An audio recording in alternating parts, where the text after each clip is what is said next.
Hi, this is Gary Zacharias. You're listening to the Apologist Bookshelf. Let's take another look at Adrian Adams' book. He's a lawyer. In fact, that's the subtitle of his book. It's called Which God is God? And he says which God, that's a small g, is God, capital G. Subtitle, A Lawyer's Look at God and Religion. So one of his chapters I wanted to share with you today is called God's Distinctive Knowledge. And he talks about rules of evidence that lawyers use, and here's what it says. The content of a writing may reveal knowledge that's sufficiently distinctive to support a finding that it was authored by a particular individual who had such knowledge. So it said, whenever an authorship of a document is unclear, what do investigators do? They look for information in the writing that could identify who wrote it.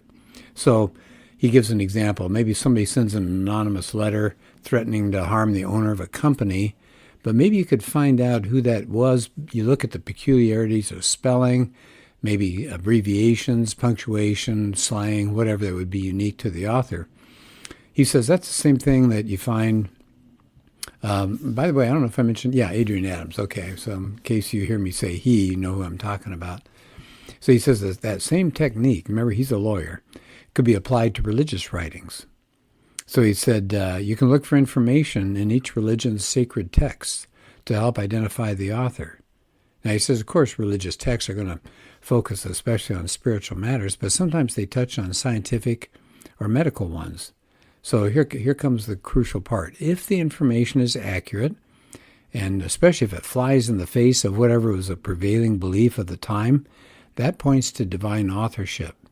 But, he says, if the information seems error-ridden, if it seems tied in too much to whatever was contemporary at the time, that may be human authorship. So he goes through different areas. So let's start with the first one. He says, let's look at the creation of the universe. He says that's a good place to start to identify the author. So he says the scientific community has established that the universe is not infinite and it's not eternal. It exploded into existence. What do they call that? The Big Bang. And it came into existence out of nothing, and it's slowly running down. So now he starts looking at different religious groups. So he starts with the Hindus. He said they have 2 or 3 conflicting creation accounts. In one, there's a golden egg that broke in two. One shell became the sky, the other became the earth, and the yolk was the sun. Okay, here's another version that they have. An unidentified goddess crouched and gave birth to the world. There's even a third version. The gods created the world by dismembering a giant. Now he says, think about that. He says, none of those accounts are compatible with what we know about the universe's beginning. None of them involve God creating the universe out of nothing. It's just a bunch of guesswork influenced by what he calls a polytheistic or pantheistic view of the universe. That indicates to him, and I think it makes sense, that indicates human authorship, not divine revelation. All right, here's another one. Let's look at Buddhism. What does Buddhism say about the creation of the universe? It says that it sees the universe as layers of wind circles topped by a lotus flower upon which the Buddha sits. The lotus flower has 1,000 petals, and each of those has 10 billion worlds. So he quotes from a man named Sadhakata. He's an author of what's called Buddhist cosmology. He wrote that description is totally unrelated to what we know about the universe, and he even conceded that the Buddhist cosmology is outdated and its teachings are absurd. And said that it confirms the Buddha, Gautama, asserted that his teachings result from his own beliefs, not divine inspiration. What about Taoism? Well, everything is a balance of contradictions. So it said even their creative narrative, creation narrative, that's a contradiction. How? Well, they say that being and non-being create each other. And all things are born of the Tao, yet the Tao does not create them. What? He says that one-line creation account provides no evidence of divine inspiration. Yeah, I'd agree with that. What about the New Age movement? What do they say about the creation? He said, well, there's one Aquarian element that claims that an impersonal, self-organizing dynamic of some kind gave birth to the universe and a lot of gods. And to experience the physical aspects of the universe, these newly formed gods created physical bodies to inhabit, and they called that man. Now, do you see what's going on here? That we are actually gods, we're just not aware of it, so we just need to wake up. So he said, their beauty trap the gods in the bodies they created. And these Aquarians believe that karma is guiding the gods back to full spirituality. So how's that sound? Does that sound like what's going on as far as science says? And he says you have Wiccans. They're divided in what brought the universe into existence. Some believe a mother goddess created herself and then gave birth to the universe. You have the Raelians. They believe the universe is infinite, no beginning, no end. So he said, if you look at all of these New Age ideas, said those accounts are pretty clear that their information did not come from God. They credited other sources like even aliens or nature spirits or long-dead individuals. Now, how about Islam? What do they say regarding the creation of the universe? It really doesn't have a unified description of creation. They have fragments of it all through the Quran. Muhammad says Allah created the universe, but he's got contradictory details. He claims Allah created the universe in 6 periods, but elsewhere says it was 8 days. He was also pretty inconsistent about the creation of the human creature. He makes man the product of dust in one place, earth someplace else, burned clay, or a drop of thick fluid, or nothing, or water, or a blood clot. He said all these discrepancies indicate to him human authorship, not divine inspiration. But he said, look at Judaism. The Bible's creation account is different. It was written by Moses, and he departed dramatically from what was the thought of the time. He was raised in an Egyptian royal family. He would have been taught their belief system. So we should expect some kind of Egyptian creation account in the Bible. For example, he says in one story, you have the Egyptian god Ra. He discharged the god Shu from himself and spat out the goddess Tefnut. The sun is the eye of the god Nu, who was brought up from the watery abyss by his children. Humans emerged from the tears of Khepera. So he said, instead of repeating these stories, Moses presented a completely different version of how the universe was created. He didn't describe a pre-existing watery abyss or gods getting their feet wet or plucking out their eyes or giving birth to the sun. He didn't say the universe was eternal. Instead, here's what he says. Look at Genesis. In the beginning, God created the heavens and the earth, and God said, let there be light, and there was light. He quotes from Robert Jastrow, and he says he was a physicist, astrophysicist, and founder of the NASA's Goddard Institute for Space Studies. He wrote that the astronomical evidence leads to a biblical view of the origin of the world, that it just broke into existence in a flash of light and energy. Now, what's interesting to me about that, Robert Jastrow, is that he was not a Christian, and yet he concedes. He said, the astronomical evidence ties in very nicely with the biblical view. The author of this book, Adams, says there's a physicist, Gerald Schroeder. Again, he noted the accuracy of the Genesis account. He wrote a book called The Science of God. He says, now this Schroeder, this physicist, wrote that as far back as Aristotle, something like 2,300 years ago, science thought the universe was eternal. And it really wasn't until Einstein changed our view that scientists realized, oh, the Bible was right all along. The universe had a beginning. It emerged out of nothing. No space, time, matter, or energy. Right? It has to be a supernatural cause because nature didn't bring itself into existence. So it came out of nothing in a flash of light. Okay, so that's a look at the account of creation. He says, why don't we take a look at another aspect of science, looking at the death of the universe. So we've been looking at how the universe got started, what's going to happen. He says, well, if you go back to the Hebrew scriptures, and he's going to take us to Psalm and then Isaiah, they both indicate the universe is wearing out. So here's Psalm 102. In the beginning you laid the foundations of the earth, and the heavens are the work of your hands. They will perish, but you remain. They will all wear out like a garment. And then Isaiah 51 says this, lift up your eyes to the heavens, look at the earth beneath. The heavens will vanish like smoke, the earth will wear out like a garment. So what a challenge, right? The Hebrew scriptures took on the prevailing belief that the universe was eternal and unchanging. And this is thousands of years before science did discover that, yes, actually the earth is wearing out. All right, let's look at an area of astronomy. So we've heard about the birth and death of the universe. What does astronomy say as far as the Bible's accuracy? Well, the Bible says stars and planets were created objects. They were not gods. So in Genesis 1, God says, let there be lights in the expanse of the sky to separate the day from the night, and let them serve as signs to mark seasons and days and years. What about the number of stars? Well, we can look up roughly and see something like 6,000 to 7,000 stars, but the Bible says stars can't be counted, and they're as measureless as the sand on the seashore.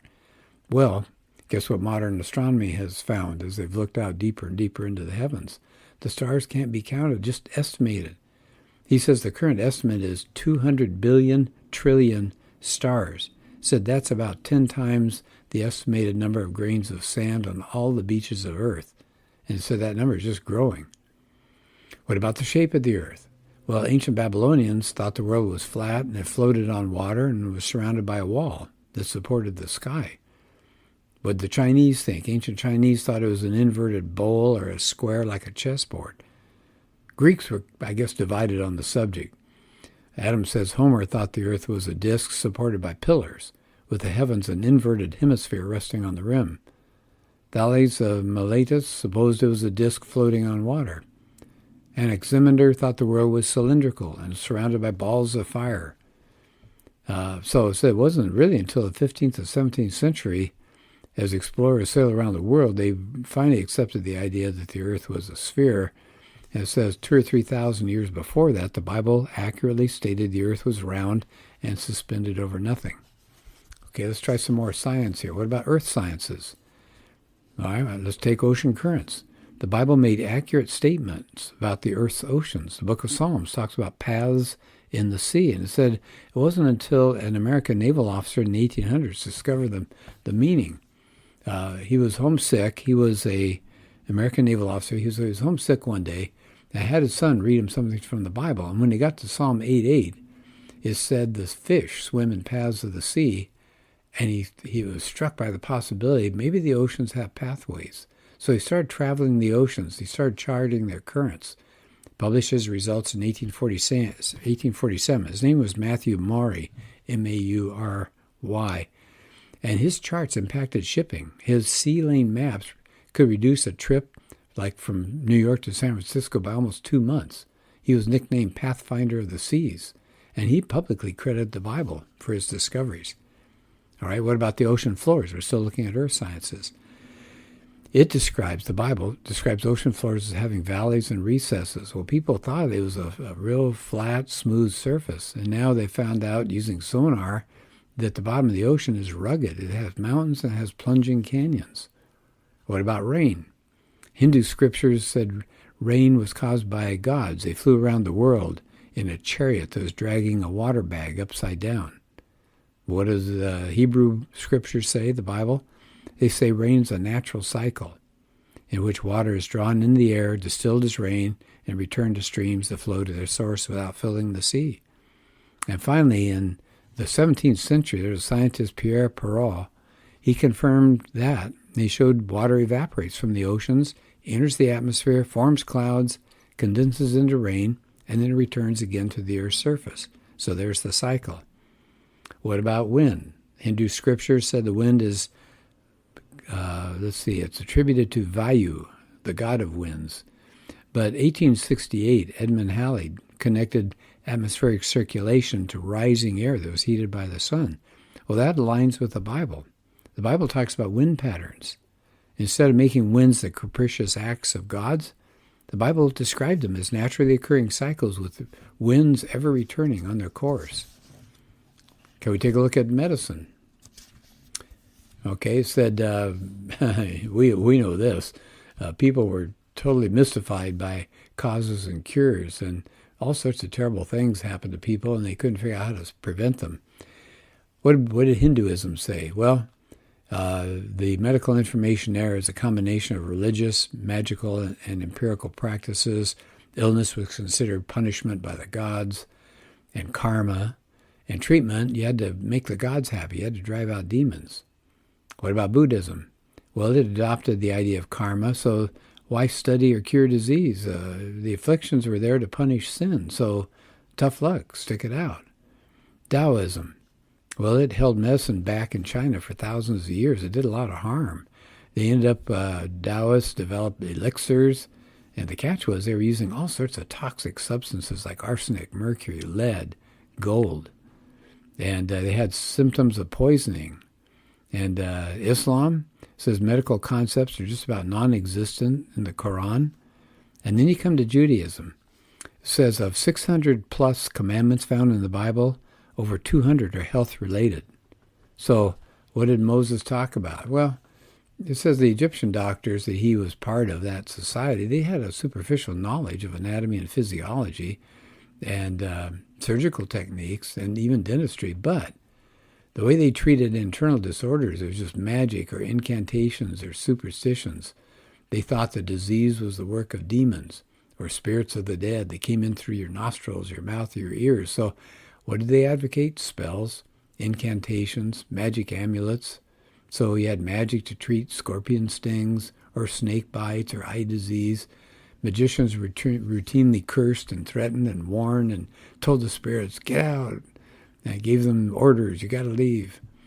But what did Moses do? He abandoned those medical practices when he wrote those health laws. There's a medical historian named Benjamin Gordon. He said the Bible's medical practices were more thorough about hygiene and disease prevention than those of Egypt. And because of those health laws, he said those are medically sound. Israel was spared a lot of the diseases that afflicted Egypt. And that was contrary to what he'd grown up with. And then finally, at the end of the chapter, he talks about what he calls the roots of modern science. And he said, there was a mathematician philosopher named Alfred North Whitehead. And he said, science can't advance unless you believe there's order in nature. Now think about that for a minute. If nature is capricious and things can change all the time, why would you study it? Whatever you study today might not be true tomorrow. So he said, until recently, the study of science in China and India were just about negligible because of the belief that there were capricious gods that controlled events. So what's the point? You got temperamental gods, you just got to make them happy because they change things all the time. And they believed that disease was an illusion or maybe the result of bad karma. So why would you study it? And Taoism said, just abandon the world, empty your minds, yield to the Tao. In other words, don't pay any attention. But what did Hebrew Scripture say? There was a rational God. He created nature. He set it in motion. And that belief encouraged the study of nature to better understand God. And Whitehead said this worldview gave rise to modern science. And he mentions Paul Davies. He's a physicist. Now, Davies is not a Christian. He wrote a book called The Mind of God. And he identified some of history's major scientists who used that idea that there was a rational universe out there that could be studied, and you could use mathematical laws that governed it. And that would be like astronomers, Tycho Brahe, Johannes Kepler. They came up with the idea of planetary motion. René Descartes, Isaac Newton. Newton, developed laws of motion and gravitation. They actually saw the universe as a magnificent machine constructed by God. Einstein, he thought that searching for God's design was the source of all true science. Wow. So the biblical concept of time encouraged scientific advancement. And he quotes from Richard Morris. He's a theoretical physicist. And he wrote a book called Time's Arrows, Scientific Attitudes Toward Time. He said most ancient civilizations thought time was cyclical, with the same thing just going over and over and over again. So that seemed to be purposeless, right? Looking at the universe. So what's the point of doing science? But that's not what Hebrew Scriptures see time as. Instead of cycles, the Bible teaches time had a beginning and it'll have an ending. And it flows in a straight line with unique historical events. That's a linear view of time. And that had a profound effect on Western thought and it supported all sorts of social progress as well as technological development. So as a wrap-up here, he said, so the Hebrew Bible had factual information about cosmology, astronomy, earth sciences, and medicine way before they were confirmed by science. But even its description of a rational God and the linear nature of time promoted a vigorous pursuit of science. So as he wraps up, very end of the chapter, he said, ancient biblical prophets couldn't have known the things that we now know, that the universe had a beginning and is wearing out, that you can't count the stars, that the earth is circular and suspended over nothing, that wind travels in patterns, that water recycles, and ocean floors have valleys and recesses. But the Bible had all of that. And in medicine, the Bible avoided all these errors and misconceptions that were in Hinduism and Buddhism and Taoism, and actually promoted medical practices way ahead of their time. And he says such knowledge could only have come from, you ready? One reliable source, the God who put everything in motion. So he said that should give us confidence in the Bible. So that's his chapter about looking at things like science and how does science relate to the views of the Bible and all. So I like that a lot. I thought that was really interesting. So that's Which God is God. Adrian Adams is the author, and he's an attorney, a lawyer, and he was in the Marine Corps, earned a degree in psychology, minored in chemistry and biology, got an MBA from UCLA, a law degree from Southwestern Law School, and he set up his own law firm. This guy is sharp, and it's an easy-to-understand book, and I think you might enjoy reading it. So thanks for listening, and I hope your day is going well. I'll talk to you later.